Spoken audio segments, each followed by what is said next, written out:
अस्सलाम वालेकुम class 8। Welcome to lecture of general science.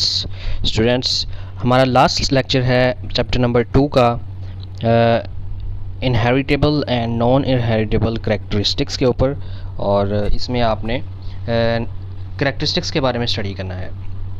सबसे पहले हम देखते हैं कि ये इनहेरिटेबल करेक्टरिस्टिक्स और नॉन इनहेरिटेबल करेक्टरिस्टिक्स क्या होते हैं। तो ये लास्ट लेक्चर के अंदर हमने स्टडी किया था कि वो करेक्टरिस्टिक्स जो कि पेरेंट्स से ऑफस्प्रिंग्स में, उनके बच्चों में ट्रांसफ़र होती हैं, उन करेक्टरिस्टिक्स को हम क्या कहते हैं, उनको हम इनहेरिटेबल करेक्टरिस्टिक्स कहते हैं। यानी कि जो विरासती खसूसियात होती हैं जो कि वालिदैन से उनके बच्चों में ट्रांसफ़र होती हैं, उनको हम इनहेरिटेबल करेक्टरिस्टिक्स कहते हैं। फॉर एग्जांपल, आई कलर है, स्किन कलर है, हेयर कलर है, ठीक है, फ्री या फिर अटैच्ड ईयर लोब्स है, हाइट है, इंटेलिजेंस है, ये सारी जो करेक्टर्स हैं ये वो हैं जो पेरेंट्स से उनके बच्चों में ट्रांसफ़र होती हैं। ठीक है, तो फॉर एग्ज़ाम्पल अगर किसी बच्चे का आई कलर जो है वो ब्राउन है, तो दैट मीन्स कि या तो उसके फादर की आइज़ का कलर ब्राउन होगा या फिर उसकी मदर की आइज़ का कलर ब्राउन होगा। ठीक है, इसी तरह से अगर किसी का हेयर कलर जो है वो ब्राउन है, तो या तो उसके फादर का हेयर कलर ब्राउन होगा या उसकी मदर का हेयर कलर ब्राउन होगा। ठीक है, तो क्योंकि आपने ये पढ़ा हुआ है कि जो ज़ाइगोट बनता है, जो कि डिप्लॉयड सेल होता है, ठीक है, जो कि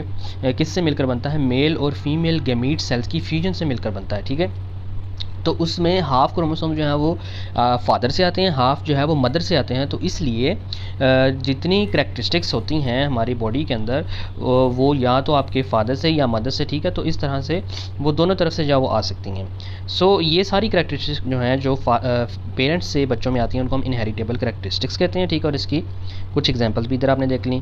ठीक है, और जो इनहेरिटेबल करैक्टरिस्टिक्स हैं ये कंट्रोल कौन करता है, ये जीन्स कंट्रोल करती हैं। ठीक है, जीन्स किधर प्रेजेंट होती हैं, ये हमारे क्रोमोसोम्स के ऊपर प्रेजेंट होती हैं और पेयर की फॉर्म के अंदर प्रेजेंट होती हैं, ये भी आपने पढ़ा हुआ है। ठीक है, तो बहुत सारी जो करैक्टरिस्टिक्स ऐसी भी होती हैं जो कि पेरेंट्स से उनके बच्चों में ट्रांसफ़र नहीं होती। ठीक है, बल्कि वो बच्चे जो हैं वो with the passage of time, जैसे जैसे उनकी एज गुजरती है तो वो वैसे वैसे उनके अंदर वो करैक्टरिस्टिक्स जो हैं वो प्रोड्यूस हो जाती हैं। ठीक है, यानी ये वो जीन्स हैं जिनके लिए कोई, ये वो करैक्टरिस्टिक्स हैं जिनके लिए कोई जीन्स पेरेंट्स से बच्चों के अंदर नहीं आती। ठीक है, बल्कि बच्चों में with the passage of time वो करैक्टरिस्टिक्स जो हैं वो डेवलप होती हैं। ऐसी करैक्टरिस्टिक्स को हम कहते हैं नॉन इनहेरिटेबल करैक्टरिस्टिक्स, यानी कि गैर विरासती खसूसियात जो कि पेरेंट्स से बच्चों में नहीं आई। ठीक है, फॉर एग्ज़ाम्पल, अगर किसी बच्चे का एक बॉडी ऑर्गन जो है वो उसका लॉस हो जाता है, ठीक है, या फिर वो कमज़ोर हो जाता है किसी बीमारी की वजह से। फॉर एग्जांपल, किसी का एक्सीडेंट हो जाता है, ठीक है, उसका कोई टांग कट जाती है या फिर वो किसी बीमारी की वजह से वैसे बहुत वीक हो जाता है, तो ये जो करैक्टर है ज़रूरी नहीं है कि उसके बच्चों में भी ट्रांसफ़र हो। ठीक है, यानी कि अगर किसी पेरेंट की जो है वो बॉडी का कोई पार्ट जो है वो नहीं है, फॉर एग्जांपल उनका बाजू नहीं है या टांग नहीं है, तो इसका मतलब ये नहीं है कि जो उनका बच्चा होगा उसकी भी टांग नहीं होगी। ठीक है, यानी कि ये वाली करैक्टरिस्टिक्स जो हैं वो नॉन इनहेरिटेबल हैं, ये बाकी पेरेंट्स से बच्चों में ट्रांसफ़र नहीं होती, तो इनको हम नॉन इनहेरिटेबल करैक्टर्स कहते हैं। ठीक है, तो नेक्स्ट जो है वो हमने देखनी है अब इनकी एग्जांपल्स कौन कौन सी हैं inheritable and non inheritable characters की। तो सबसे पहले जो हमने इसकी काफ़ी सारी एग्जांपल्स जो हैं वो मैंने आपको बताई हैं, लेकिन उनमें से दो एग्जांपल जो हम डिटेल में डिस्कस कर लेते हैं। इधर नंबर 1 इज़ आई कलर।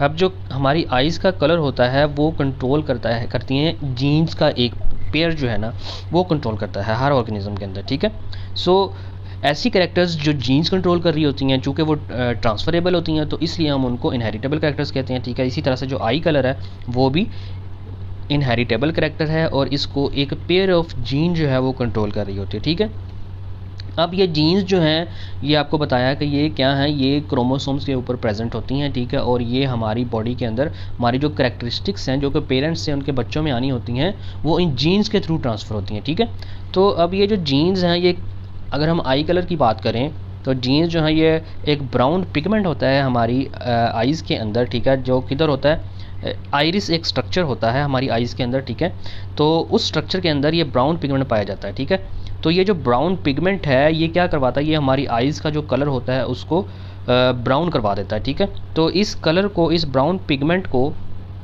इसकी प्रोडक्शन जो होती है वो कौन सी चीज़ कंट्रोल कर रही होती है, वो जीन्स कंट्रोल कर रही होती हैं और वो पेयर की फॉर्म के अंदर प्रेजेंट होती हैं। ठीक है, अगर ये जीन्स जो हैं ये काम कर रही हैं, ठीक है, अगर ये यानी कि ये डोमिनेंट हैं, तो क्या होगा कि ये ज़्यादा ब्राउन पिगमेंट प्रोड्यूस करवाएंगी। ठीक है, अगर ये ज़्यादा पिगमेंट जो है वो प्रोड्यूस करवाएंगी तो उससे क्या होगा, जो आइज़ का कलर होगा वो ब्लैक होगा, ठीक है। अगर किसी बच्चे का जो आई कलर है वो ब्लैक है तो उसके अंदर क्या होगा, उसके अंदर ये जो जीन्स हैं वो प्रॉपरली फंक्शन कर रही होंगी, ठीक है, और ये ज़्यादा से ज़्यादा ये जो पिगमेंट है वो प्रोड्यूस करवाएंगी, ठीक है, ये वाला जो पिगमेंट है, तो जिसके नतीजे में उसकी आइज़ का जो कलर होगा वो ब्लैक होगा, ठीक है।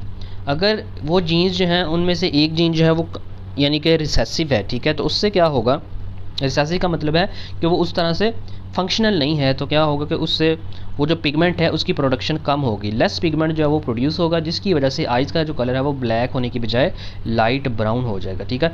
तो इस तरह से और भी आई कलर्स जो हैं वो हो सकते हैं। आपने डिफरेंट लोगों की आइज़ का कलर जो है वो देखा होगा, कुछ का ब्लू होता है, कुछ का ग्रीन होता है, कुछ का हेज़ल आई कलर भी होता है, ठीक है।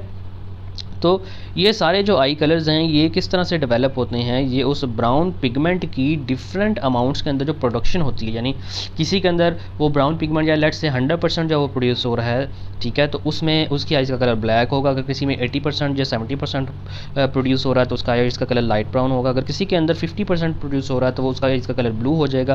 अगर उससे भी कम हो रहा है तो फिर ग्रीन होगा, ठीक है। तो इस तरह से इसकी प्रोडक्शन जो है ब्राउन पिगमेंट की, इसकी अमाउंट पर डिपेंड करता है हमारी आइज़ का कलर। और ये कौन सी चीज़ डिटरमिन करती है, ये जीन्स डिटरमिन करती हैं, ठीक है। और ये जीन्स किधर से आ रही हैं, ये पेरेंट्स से आ रही हैं बच्चों के अंदर, ठीक है। यानी कि पेरेंट्स से जो जीन्स आएंगी आई कलर को कंट्रोल करने वाली, वो आगे कंट्रोल करेंगे कि उनके बच्चों की आइज़ का जो कलर है वो क्या होगा, ठीक है। तो जिस तरह से आप इधर एक डायग्राम के अंदर भी देख सकते हैं कि ये डिफरेंट आई कलर जो हैं वो आपको दिखाए गए हैं। जिस तरह से ये जो है ये ब्लैक आई कलर है, ये ब्राउन है, ये लाइट ब्राउन है, ठीक है। इसी तरह से ये ब्लू है, ठीक है। इधर आपको ग्रीन नज़र आ रहा होगा, ये हेज़ल कलर जो है ये आपको नज़र आ रहा है। तो इस तरह से डिफरेंट जो है वो हमारी आइज़ के कलर होते हैं, ठीक है। और ये कलर जो है वो किस वजह से होते हैं, ये हमारी डिफरेंट जो ब्राउन पिगमेंट है उसकी डिफरेंट अमाउंट्स की वजह से होती हैं, ठीक है। तो इनको जीन्स कंट्रोल करती हैं। So this is an inheritable character colour of eye, ठीक है। Next is attached and detached ear lobes, ठीक है। अब ईयर लोब्स जो हैं वो क्या है कि कुछ लोगों के अंदर जो है वो ईयर लोब जो हैं वो अटैच होते हैं किसके साथ, हमारे जो फेस की साइड है उसके साथ, ठीक है। कुछ लोगों के अंदर वो बिल्कुल फ्री होते हैं, ठीक है। जिस तरह से इधर ये देखें आप एक डायग्राम के अंदर, ये जो इस पार्ट को हम कहते हैं ईयर लोब, ये जो हमारे कान का नीचे वाला हिस्सा होता है, ठीक है, इसको हम ईयर लोब कहते हैं। तो इधर देखें कि ये बिल्कुल फेस के साथ अटैच है, लेकिन इधर जो है उसका ये वाला जो पार्ट है ये फ्री है, ठीक है। इसको अगर हम अपनी फिंगर से मूव करवाएंगे तो ईजिली मूव कर जाएगा, लेकिन ये जो है ये बिल्कुल अटैच है साथ। इसको हम कहते हैं फ्री ईयर लोब, इसको कहते हैं अटैच्ड ईयर लोब। और ये भी एक इनहेरिटेबल कैरेक्टरिस्टिक है, ठीक है, जो कि कौन कंट्रोल करता है, जीन्स कंट्रोल करती हैं, ठीक है। और ये जीन्स किधर से आती हैं, ये पेरेंट्स से उनके बच्चों के अंदर आती हैं, ठीक है। अगर ये वाली जीन्स जो हैं प्रॉपर फंक्शनिंग कर रही होंगी, ठीक है, तो उससे क्या होगा कि ईयर लोब जो है वो फ्री हो जाएंगे, ठीक है। अगर ये जीन जो है वो डोमिनेंट होंगी तो उससे क्या होगा कि ये कौन से ईयर लोब बनेंगे, उनसे बनेंगे फ्री ईयर लोब, ये वाले जो हैं, ये वाली डायग्राम जिस तरह से आपको नज़र आ रहे हैं। और अगर किसी में ये जीन जो है वो पेरेंट्स से ट्रांसफ़र ना हो या फिर ऐसी जीन आए यानी कि जो रिसेसिव हो, जो अपने आप को पूरी तरह एक्सप्रेस ना कर सके, तो फिर उनके अंदर जो ईयर लोब्स होंगे वो उनकी फेस के साथ अटैच रहते हैं, ठीक है, वो फ्री नहीं होते, जिस तरह से ये इधर आपको नज़र आ रहा है, ठीक है। तो इस तरह से ये भी एग्जाम्पल है किसकी, इनहेरिटेबल कैरेक्टर्स की, ठीक है। सो this is all about inheritable and non inheritable characteristics. तो अब आपका चैप्टर नंबर 2 जो है वो वाइंड अप हो चुका है।